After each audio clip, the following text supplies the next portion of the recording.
नमस्ते and welcome to KD stock. I am Kallappa Dhangar, educator, investor. लोगों को एजुकेट करना, उनको चीज़ों को सिंप्लीफाई करके बताना, इन्वेस्टमेंट एंड रिलेटेड चीज़ों के ऊपर नॉलेज शेयर करना, that is my passion and I am really enjoying this. So what is today's episode? The today's episode is about PhonePe. तो the good news is PhonePe is coming up with their own IPO and that is going to be really exciting news for everyone, क्योंकि हम दिन में कम से कम एक बार तो online transaction करने के लिए यूपीआई एप्स को यूज करते ही है। And the PhonePe is coming up with the partnership opportunity for us. So let's understand about it. So before we start I want to share one good news with you guys, that कि recently मैंने सीबी की एक exam दी थी for certified investor from the SEBI. उसमें एक 50 questions का exam होता है and I got pass that on 28th Feb, and I got certification for that as well. So now I can say that I am a certified investor by the CB. So this is a good news which I would like to share with you. Now let's understand about the PhonePe. PhonePe को establish किया गया था 2015 में। So around 2025 में हम बात कर रहे हैं। So the company got an 10 years of history so far. और इनकी जो मेजर एक्टिविटीज रही है that is all about the digital payments, like UPI services होंगी या डिजिटली कोई इन्वेस्टमेंट्स करना होगा या हम इलेक्ट्रिसिटी बिल पे करते हैं, रिचार्ज करते हैं। So all of the digital transaction they try to got involve with the PhonePe. इनकी एक इनोवेटिव चीज जो रही, जो अदर यूपीआई एप्लीकेशन से इनको अलग करता है, that is all about the PhonePe switch. उससे क्या हुआ, they can collaborate with other brands like Ola हो गया या स्विगी हो गया, तो उनके साथ उनको कोलैबोरेट करना। जैसे रिसेंटली भी मैंने एक देखा था कि उन्होंने अभी बस नाम के एक ऐप के साथ कोलैबोरेट किया था, जहां से आप डायरेक्टली फोन पे से ही बस बुकिंग भी कर सकते हो। सो मल्टीपल प्लेटफॉर्म्स को एक ही प्लेटफॉर्म में लाने की उन्होंने कोशिश की और जिनमें उनको अच्छा सक्सेस भी मिला। नाउ हमें फोनपे की इस जर्नी को समझते समय एक समझना पड़ेगा कि 2015 में जिन लोगों ने फोनपे को एस्टेब्लिश किया था, आज फोनपे की पूरी ओनरशिप उनके पास बिल्कुल भी नहीं है। तो वो ओनरशिप किसके पास है और वो जर्नी कैसी रही, जब मैं उसको रिसर्च कर रहा था, थोड़ा सा अंडरस्टैंड करने की कोशिश कर रहा था, तो बहुत इंटरेस्टिंग चीज मुझे समझ में आई है। एंड मुझे भी थोड़ा सा सरप्राइजिंग था कि कैसी जर्नी चलती है इन बड़े बड़े कंपनियों की। तो हुआ क्या, आपको फ्लिपकार्ट तो मालूम है सबको, जो अराउंड 2007 में एस्टेब्लिश हुई थी, one of the biggest e commerce Indian company. तो फ्लिपकार्ट की जब जर्नी शुरू हुई अराउंड इन 2015, अमेजोन और उनका बहुत अच्छा कंपटीशन चल रहा था इंडियन मार्केट में। और अमेजोन एक आइडिया लेके आया कि हम यूपीआई में भी आएंगे और अमेजोन पे को उन्होंने एस्टेब्लिश किया। अब फ्लिपकार्ट को भी खुद का ऑनलाइन ट्रांजेक्शन का एक एप्लीकेशन एस्टेब्लिश करना था, लेकिन पूरा नया एस्टेब्लिश करने से अच्छा है, उनके दिमाग में चल रहा था कि ऑलरेडी जो बहुत सारी कंपनियां आ रही है उसी में से किसी को एक एक्विजिशन कर लेते हैं। तो जो 2015 में ऑलरेडी एस्टेब्लिशमेंट हुई थी फोनपे को, उसको फ्लिपकार्ट ने 2016 में 100% एक्वायर कर लिया। क्योंकि एक साल ही हुआ था, तो उन्होंने पूरा वो प्रॉपरली डिस्कशन करके उसका एक एक्विजिशन बना लिया। नाउ इन 2016 फ्लिपकार्ट के पास फोनपे के 100% शेयर्स थे। अभी वॉलमार्ट जो यूएस की डीमार्ट जैसी कंपनी है, इट्स अ बिग कंपनी, वो बहुत सारी कंपनीज में इन्वेस्टेड है, ऐसे बड़े बड़े बिजनेस को एक्विजिशन भी करते हैं। अभी उनकी नजर थी इंडिया पे, जहां पे उनको ई कॉमर्स बिजनेस में कुछ ना कुछ करना था। तो अराउंड 2017-18 उनकी डिस्कशन शुरू होती है फ्लिपकार्ट के साथ, जिसमें वो फ्लिपकार्ट को निगोशिएट कर रहे हैं कि हम आप में कुछ स्टेक लेना चाहते हैं। तो उस निगोशिएशन में उन्होंने अराउंड 16 बिलियन US$ की एक डील बनाई और बहुत स्मार्टली उन्होंने उस डील में फोनपे को भी इन्वॉल्व कर लिया। क्योंकि देखो 2015 में फोनपे की एस्टेब्लिशमेंट हुई थी, 2016 में फ्लिपकार्ट में उसको एक्विजिशन कर लिया था और 2018 में तो डिस्कशन चल रहा था। तो ज्यादा से ज्यादा एक अराउंड 3 साल हुए थे उस एप्लीकेशन या पूरी कंपनी को एस्टेब्लिश होके। तो उनके लिए वो बहुत आसान रहा कि फ्लिपकार्ट के साथ वो फोनपे में भी अपना स्टेक बनाए रखे। तो उनको पूरा 80% का स्टेक मिला था फ्लिपकार्ट में अलॉन्ग विथ फोनपे। तो वो जो एक स्मार्ट और स्ट्रेटेजिक मूव थी, तो वॉलमार्ट में उसमें एक पत्थर में दो पंछी छीन लिए कि उन्होंने ई कॉमर्स बिजनेस के साथ अपना डिजिटल प्लेटफॉर्म में भी एंट्री कर ली इंडियन मार्केट में. So this was the story about the PhonePe. So now Walmart is having 80% stakes in PhonePe.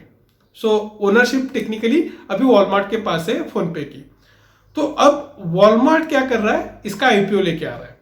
तो वो IPO समझने से पहले, उसके डिटेल समझने से पहले थोड़ी सी इनकी माइलस्टोन्स और ग्रोथ के बारे में समझते हैं. जब मैंने पूरा इसका रिसर्च रिपोर्ट पढ़ा, जो रिसेंटली उनका एक एनुअल जनरल मीटिंग हुआ है, उसमें से बहुत सारा डेटा निकल के आया हुआ है, उसको जब मैं पढ़ रहा था बहुत सारी इंटरेस्टिंग चीजें मुझे समझ में आई. सबसे पहली इंटरेस्टिंग चीज, around 590 million people are users of PhonePe. और 590 मिलियन जब बोल रहा हूं तो अराउंड 60 करोड़ लोग फोनपे के यूज कर रहे हैं इंडिया में. एक दूसरा, टोटल जो यूपीआई मार्केट है, मतलब अगर ऐसे पकड़ के चलेंगे कि 100 सीआर लोग अगर यूज कर रहे हैं, out of that around 48% are PhonePe users. मतलब मार्केट में सबसे बड़ा स्टेक इनके पास है. और उसके नीचे नीचे गूगल पे के पास आता है जो अराउंड 37% है. So this two major factors, क्योंकि यूपीआई ट्रांजैक्शन में या डिजिटल प्लेटफॉर्म में बहुत ज्यादा कंपटीशन है भी नहीं, और उसमें भी मेजर स्टेक इनके पास है. उसके बाद ये दिन में around 310 crore transaction settle down करते हैं. That comes around 31 CR. और इनका जो पार्टनरशिप रहा है, जैसे मैंने फर्स्ट स्लाइड में भी बात की थी कि इन्होंने आईआरसीटीसी के साथ बहुत जल्दी कोलैबोरेट कर लिया, तो टिकट बुकिंग का भी वहां से चल रहा है. स्विगी जैसे एप्लीकेशन के साथ कोलैबोरेट कर लिया. तो मल्टीपल प्लेटफॉर्म जहां पे यूपीआई ट्रांजैक्शन का जरूरत है, उन्होंने उसके साथ पार्टनरशिप करके अपना प्रेजेंस को बढ़ाया है. And that is the major milestone they have achieved so far. Now let's understand few financials of the company, क्योंकि अगर हम फ्यूचर में जाके इसके पार्टनर बनने ही वाले हैं तो फाइनेंशियल्स को समझने पड़ेगा. तो सबसे पहले तो PhonePe was a loss making company, ठीक है, टिल FY23. FY24 का जो टोटल रिपोर्ट आया है उसमें दो चीजें सामने आई है. एक, the revenue is around 5064 crore, which is 74% up than the FY23. और FY24 में उन्होंने बहुत ही स्ट्रेटेजिकली और बहुत अच्छे मैनेजमेंट के साथ नेट लॉस मेकिंग कंपनी को नेट प्रॉफिट मेकिंग कंपनी बनाया है. And the profit was around 197 crore, which comes approx 200 CR crore. सबसे मेजर चीज उन्होंने की during the process and entire thing कि कॉस्ट को मैनेज करना. जैसे अभी डिजिटल प्लेटफॉर्म जो कंपनी होती है, बेसिकली इनका आईटी का भी बहुत ज्यादा काम चलता रहता है हमेशा से. तो फंड्स को प्रॉपरली अलोकेट करना, अच्छे अच्छे प्रोजेक्ट में उसको यूटिलाइज करना, और एक नजर बनाए रखना कि कहीं ना कहीं फालतू में कोई खर्चा हो रहा है. ऐसी सारी चीजों में एक उन्होंने कमेटी बनाई और उसमें उनको बहुत अच्छा सक्सेस भी मिला. This is all about the financial performance of the PhonePe. Now let's understand कि IPO में क्या आ रहा है. तो जो रिसेंटली AGM हुई उसमें उन्होंने कुछ चीजों को रिवील करने की कोशिश की. सबसे पहले तो वो प्लान कर रहे हैं the valuation of the IPO is around 15 billion US dollar. अगर इसको हम हमारी करेंसी में समझने की कोशिश करेंगे, so 15 billion is equals to 1500 CR, और अप्रोक्सीमेट आज का जो डॉलर का कॉस्ट चल रहा है that is 87. If you multiply that comes around 1,30,500 CR.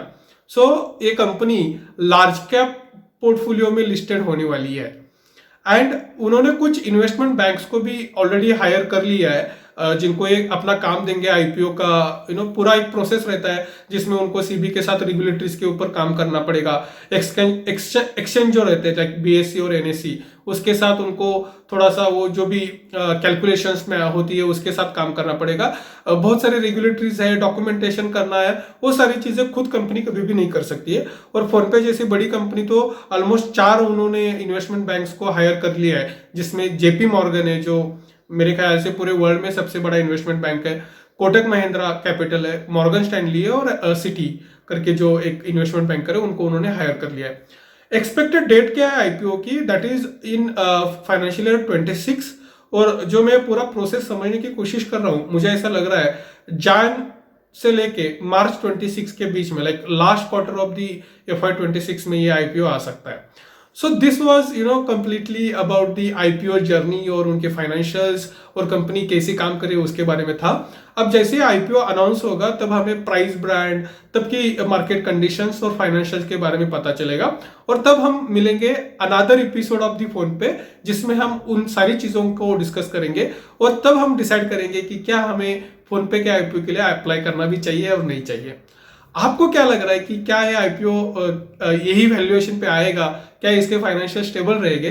Comment box में मुझे जरूर बताना। Thank you so much for connecting today. Let's grow together.